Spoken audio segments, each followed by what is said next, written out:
This is The Dig on the Huskers Radio Network podcast. Powered by Emeritus. Featuring Nebraska Volleyball Director of Operations, Lindsay Peterson. Here's your host, Jessica Coody. Welcome back into another episode of The Dig, and we welcome back the Director of Operations, Lindsay Peterson. Thanks for being here. Yeah, thanks for having me. Good to be back. It's been crazy how quick this season's gone. I know. I was just about to say, can you believe it's November? No. And what, the second week of November? This fall has gone by so fast. So fast. I mean, you look at our schedule, and we have 3 weeks of Big Ten left, and then basically 3 weeks, hopefully, 3 weeks of NCAAs. So to think you have 6 weeks left of season is really crazy. And then in that time, you have, Thanksgiving and senior night. It just seems like there's a lot you have to get into those 6 weeks. And so it really makes the time fly. 2 more sweeps, and I feel like it's kind of just becoming expected at this point out of this team. But how hard is what this team has done to not have dropped a set throughout all of Big Ten conference play? Yeah, we talk a lot that winning is hard, especially winning on the road and doing it consistently. And sometimes you can get into that mindset that it's expected that it's a sweep, and if it's not a sweep, then we must not be playing well, or we must not be at the top of our game, or whatever we've led up. But for them to continue to do this for this long in this conference, I mean, everybody has off nights. Everyone's going for us. We have a target on our back everywhere we go. The arenas are usually sold out everywhere we go. So there's a lot of extra that comes into play. And yet our team just seems to take it with stride. And, they really do a great job of being where their feet are and not looking ahead, not looking back, really trying to stay focused with their eyes inward and on each other rather than hearing the distractions outside or the expectations or what everyone has to say. And, we even talked about that. We had a couple close sets at Minnesota, and they had to work through some of those things. And, you could probably go to social media and people were probably right away saying that, we're down or we're starting to struggle, or you could see we're slipping just because of that. And I don't think, that's not the case at all. Again, it's just these teams, sometimes their records don't really show how good they can be. And it's also, different matchups you can get will change that. But yeah, our team has been super, super focused and has really been about taking each point and each match at a time and never letting the expectations and talk of or the pressure of, we got to sweep again, come into play. And to your point, I mean, it's sports, right? I mean, every athlete of every sport, they're bound to have an off night. What is it about this team that they've been able to work through some of those when you talk about working through some maybe when you don't come out to the best start or maybe there is a lull in a set? What is it about this group that they've been able to work through that and not let it carry over into an entire night being off? Well, I think some of that is due to our depth. Mm-hmm.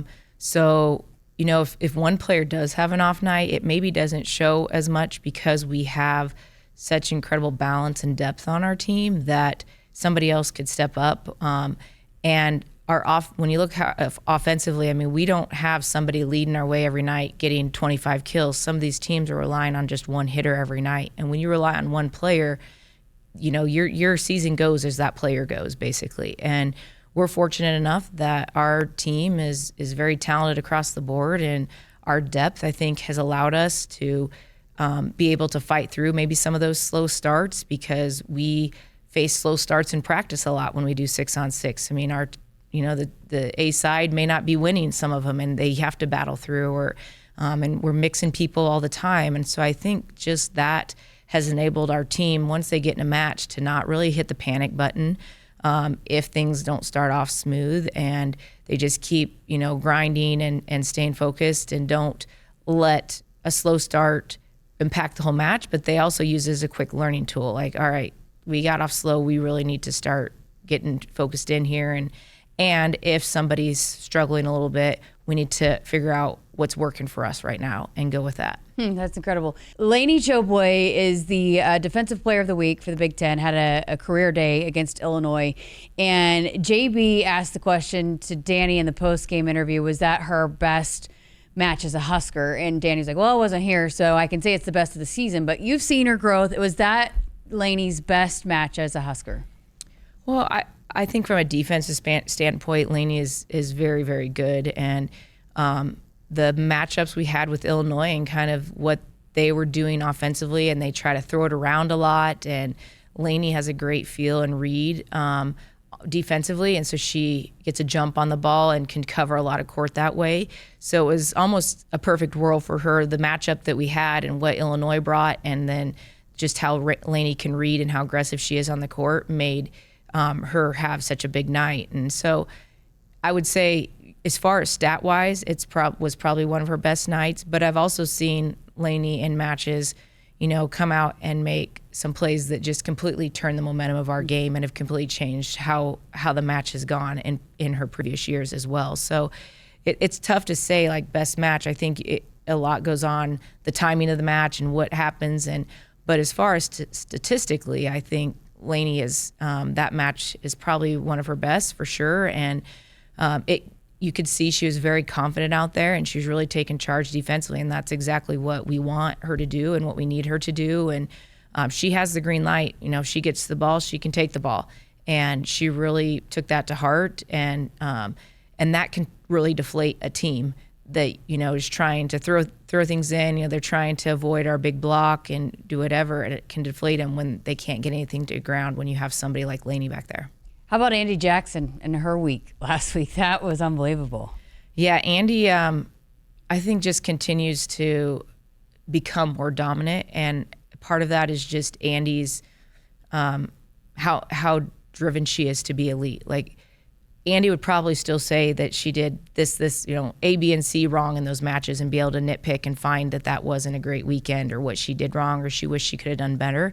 But that's just the sign of the type of athlete you're dealing with when you talk about Andi. And she and Bergen are in incredible rhythm right now, and she's really finding ways to always be available offensively, and Bergen's feeling confident no matter where the ball is. If it's off the net, on the net, whatever, she can find Andi. And I think when you have that connection between a setter and a middle, it makes a team very special and hard to stop, because it just makes you way more versatile when most teams become very more one-dimensional when the ball's off the net. And we're still able to fire the ball to Andi, and she's still very successful.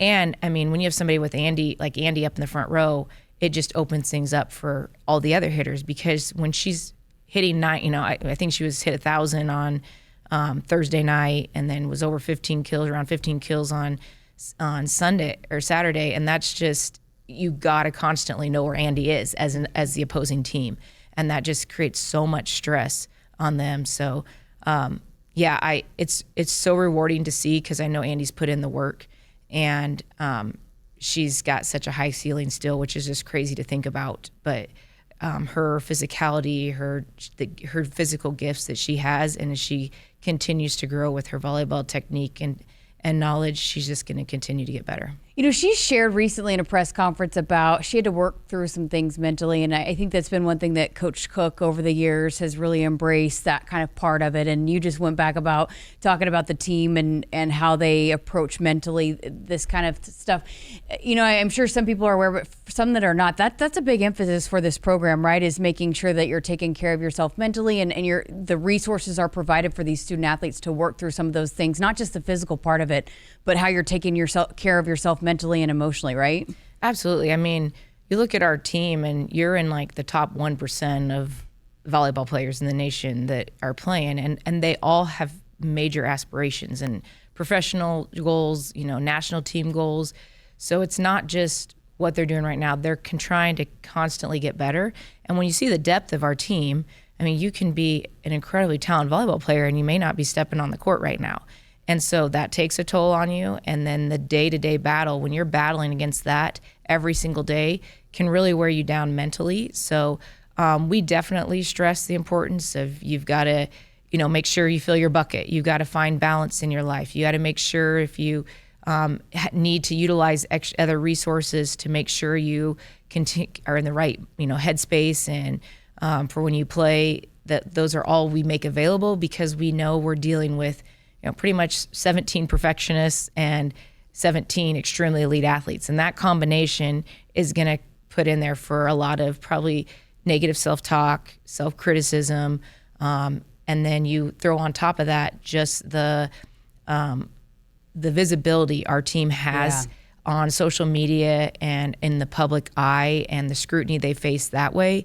And that's tough to handle as an 18 to 21-year-old. It'd be tough for anybody to handle if you are constantly feeling judged on everything you do. So we definitely try to not only improve their, volleyball game and what they do on the court, but we try to improve their mental game as well to make them as strong as they can be there so they can utilize that the rest of their life and carry on. Because you don't just walk away and then just be okay being average. They want to excel and be the best in everything as they move forward. And so whether it's volleyball or not, we want to make sure we give them the tools and help them develop that while they're here. Is that something you've also learned just even as a part of the program and on staff here? Because from when you played here to what it is now, it's looked at differently, it's viewed differently, and it's an important part of being an elite athlete now, right? Absolutely. And I think a lot of that comes from the social media and the just how everyone, it's easy to say something behind, a text or a message on a social media platform.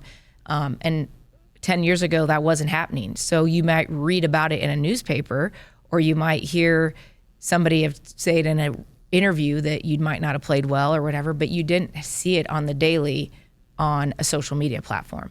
And so that's really changed, and it's changed across all sports. Professional, you hear professional athletes talk about it, college athletes. You think of in the World Series, that one pitcher that made an error, and they're talking about how, they have families getting threatened and security issues and all this. And it's crazy to think about that over one play and in sports.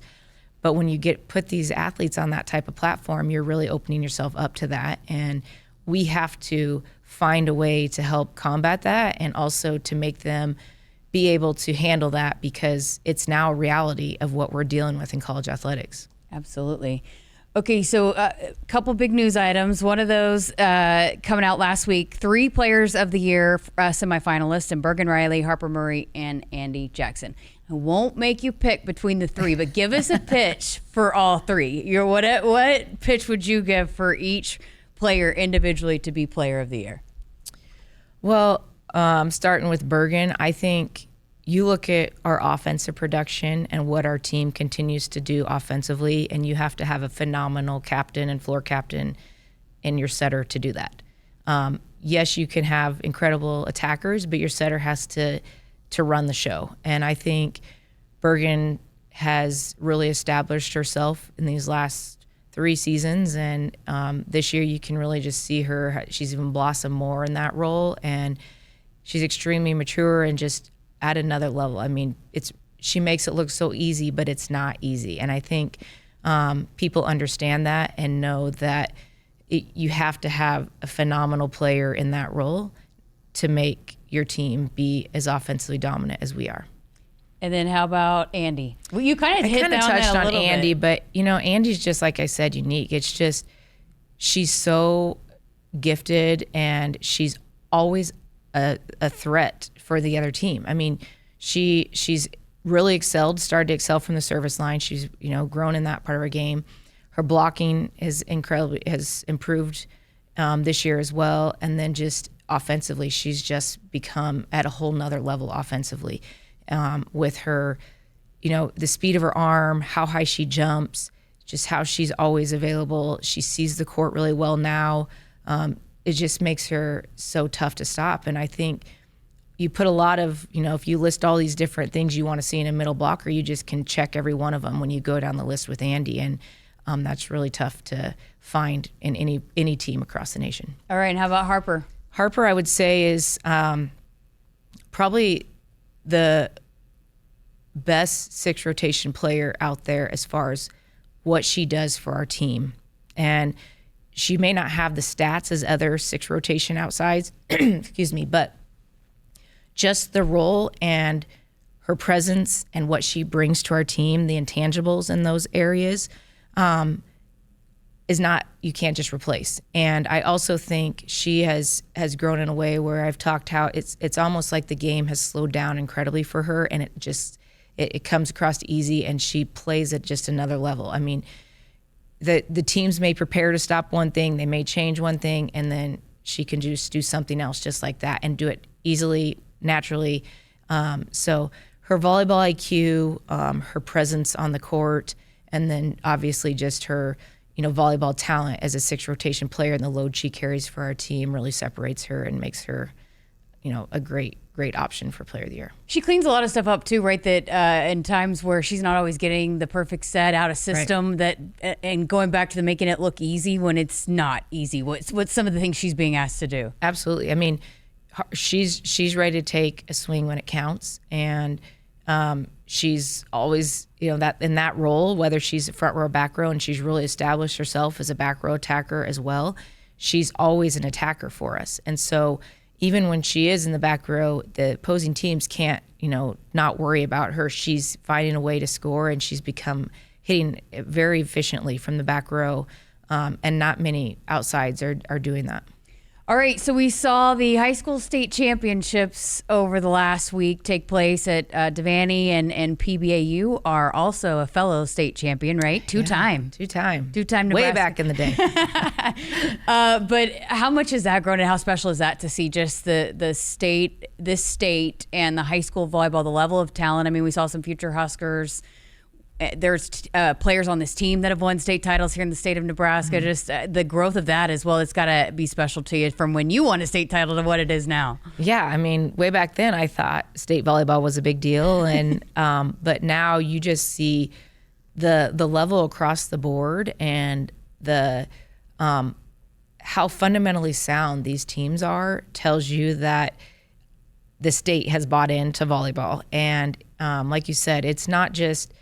We obviously there's recruits that we're looking at, but there's several kids, players going to a lot of different Division I schools, Division II schools. I mean, all these teams you saw in state have several players going on to play at the next level. Mm-hmm. And I think that just shows that, volleyball is a state treasure basically in the state, and that it is something that I think is a side effect of what the Nebraska program has created, with the infatuation and support that we have that's carried over to the high school level. And it's fun to watch. And like you said, some of those teams, I mean, some of those classes, the top couple seeds didn't even make it to the finals. And I think that shows you the parity across the board, and what some of these small schools that have, 3 sport athletes, what they're doing and the level they can play.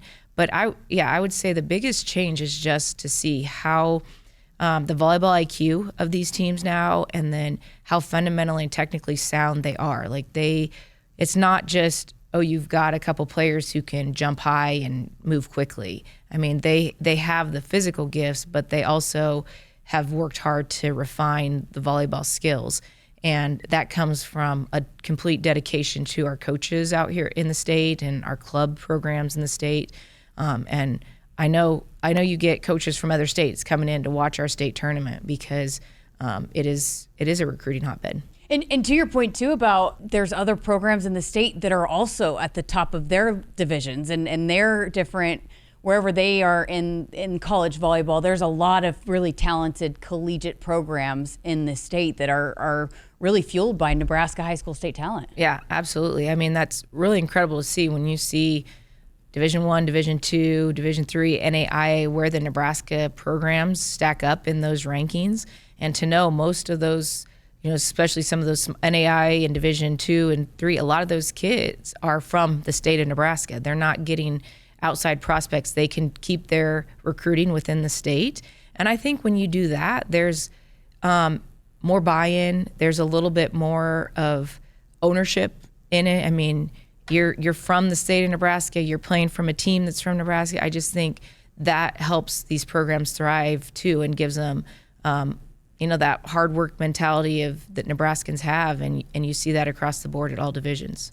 Great stuff. All right, West Coast road trip coming up for the Huskers at UCLA, 9:00. Did that move? That's late. I thought it was at 6 out there too, and then it's a 9:00 start. Well, it's 7:00 out there, but still 9:00 for us. And we just experienced that with football. I know that's way past my bedtime. I know that, but West Coast trip, and we went to the West Coast last year and had the Oregon-Washington trip last year. This year, these matchups with both these teams definitely will be a great test for our program. I look at UCLA, and they have brought in a lot of transfers this year, and you see how they've done some of their matches, and they're a team that when they're hot, they're very hot, and they can be very scary to play. They've got the talent. And then USC as well. They're a young team. They beat Wisconsin at Wisconsin. They're a team that has the physicality to match up with us in a lot of areas. So they're both matchups are a little different, but I mean, we expect sold out arenas again. We know we're going to have, they're going to give us their best shot, and both those teams are tournament teams. And so to do a road trip like that puts a little extra stress on you, and the time change, and then you have to be great against two great teams is going to be an incredible test for us, but it'll definitely help prepare us for later in December when, we're going to have to do something similar come regional. John Baylor wanted me to make sure and ask you about just your planning of it, because it is always so smooth and everybody loves to travel with Husker Volleyball, but you have to put in a lot of work, especially there's some wrenches get thrown into things. How do you stay on top of all of it and make sure that everybody's taken care of and you got the right food and the right travel? It's a lot, especially on a trip like this, right? Yeah. This trip has been one on my calendar for a while that has caused me a few headaches, but I really don't take a sigh of, deep breath until we land first to get there, because I know we've made it, and then it's like, okay, now on to the next thing. But I work with, our nutritionists, put in a lot of work to help us plan meals and timing of meals and setting up menus and coordinating with the buses and then the plane. And you have to just have the mindset that you might do everything right and something still will go wrong. And, I would say 20 years ago when I started this job, I thought it was the end of the world when something went wrong. And now I've just kind of realized that's just the business. It's going to probably happen at some point. You just hope it's nothing too major. And if I can stay calm, and maybe then no one else really notices something went wrong. But this trips like further, they're longer distance. You're on the road longer. You're going in a city where, something might take you 2 hours to get to a place, or it might take you 30 minutes. I mean, it's really hard to plan in those cases. So I just do the best I can, but I have changed our itinerary probably 4 or 5 times in the last 24 hours, and I'm sure it'll change before we take off tomorrow. But I will be relieved when we get back Sunday night. It's also different too, because it's not like these have been two teams that have been in the Big Ten for 20 years either. Yeah, so you're right. This is our out, first trip time. This is our first time going there. I don't have, my go-to spots or know exactly, what to do, or I know this is how it's going to be in the gym, or we need to know this is where we're going, or we've always run into an issue here. This is our first time, so we're going to all be surprised together. Well, best of luck. Great stuff as always. Appreciate your time, and we'll look forward to chatting to you again here. Next time you'll be here, it'll be postseason, right? It'll be postseason, yeah. Hopefully we're chatting about just heading down south to Kansas City. Yes. All right. Love it. Lindsay Peterson here with us on The Dig. The Dig is powered by Emeritus. Emeritus, proud to power this podcast and all of Husker women's sports. Thanks for listening and watching.